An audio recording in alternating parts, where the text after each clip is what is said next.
আপনারা ইমাম আহমদ ইবনে হাম্বালের নাম শুনেছেন? হাম্বালি মাযহাবের অনেক বড় আলেম, মুহাদ্দিসুদ দাহর।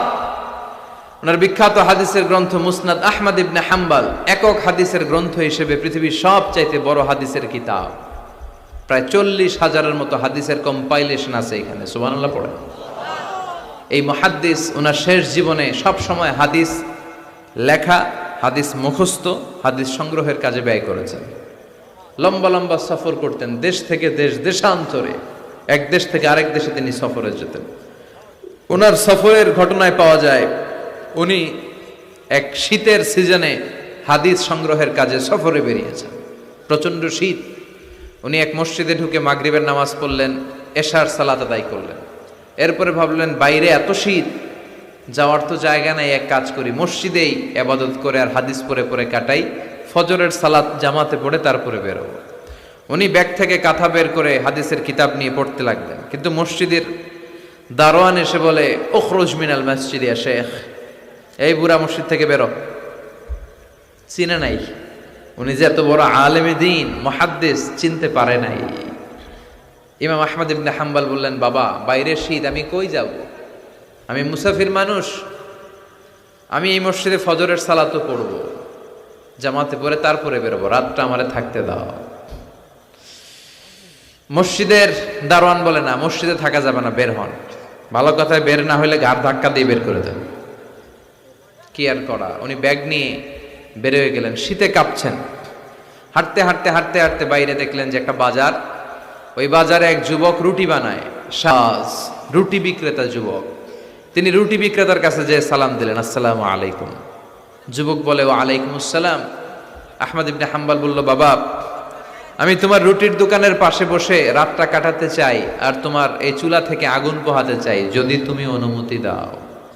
যুবক বলে, আহলান ওয়া সাহলান ওয়া মারহাবান বিক ইয়া শেখ, আসেন বসেন, কোনো সমস্যা নাই।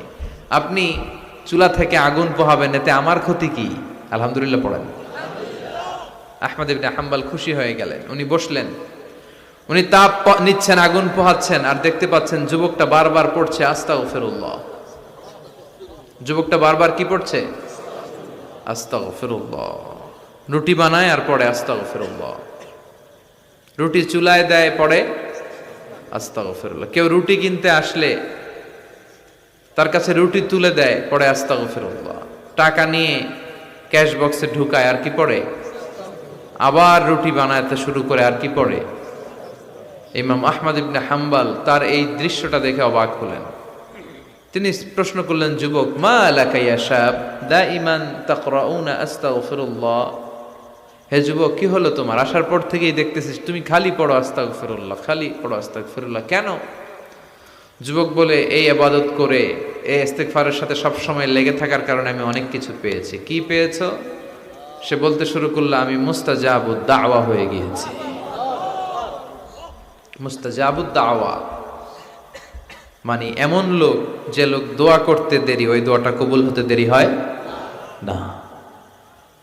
ইমাম আহমদ ইবনে হাম্বাল অবাক হলেন। ফাতাআজ্জাবা আহমদ ইবনে হাম্বাল ওয়া ক্বাল, আনতা মুস্তাজাবুদ দাওয়া। অবাক হলেন আর বললেন, বলো কি, তুমি মুস্তাজাবুদ দাওয়া? তুমি জীবনে যা দোয়া করেছো সব কবুল হয়েছে? যুবক বলে, হ্যাঁ, আমি জীবনে যত দোয়া করেছি সব দোয়া কবুল হয়েছে, একটা দোয়া ছাড়া। শুধু একটা দোয়া কবুল হয় না, বাকি সব দোয়া চাওয়া মাত্রই কবুল করে নিয়েছে কে? এবার আহমদ ইবনে হাম্বালের কিউরিসিটি আরো বেড়ে গেল। আহমদ ইবনে হাম্বাল বললেন, বলো কি, সব দোয়া কবুল, আবার একটা দোয়া কবুল হয় নাই, এটা কোন দোয়া রে বাবা? এবার যুবক বলতে শুরু করলো, আমি আল্লাহর কাছে খুব চেয়েছি যে আল্লাহ, শুনেছি এই জামানার সবচেয়ে বড় মুহাদ্দিসের নাম নাকি আহমদ ইবনে হাম্বাল। আল্লাহ, আমি মরার আগে ওনার সাথে একবার দেখা করে মরতে চাই। আমি ওনার হাতে হাত রেখে ওনার কাছে বায়াত হতে চাই, ওনার সাথে মুসাফা করতে চাই, আর ওনার কপালে একটা চুমু দিতে চাই। এই কথা শুনে ইমাম আহমদ ইবনে হাম্বাল আর ধৈর্য ধারণ করতে পারলেন না, চোখের পানি ছেড়ে দিলেন। বললেন, যুবক, তোমার এই দোয়াটাও আল্লাহর কাছে কবুল হয়েছে, এই দোয়াটাও কবুল হয়েছে। আনা আহমদ ইবনে হাম্বাল, আমি আহমদ ইবনে হাম্বাল, মুহাদ্দিসুদ দাহর, এই জামানার সবচাইতে বড় মুহাদ্দিস। আমার সাথে দেখা করার জন্য আমার দরবারে তোমার যাওয়ার দরকার নেই, আমাকে আল্লাহ তোমার দরবারে নিয়ে এসেছে।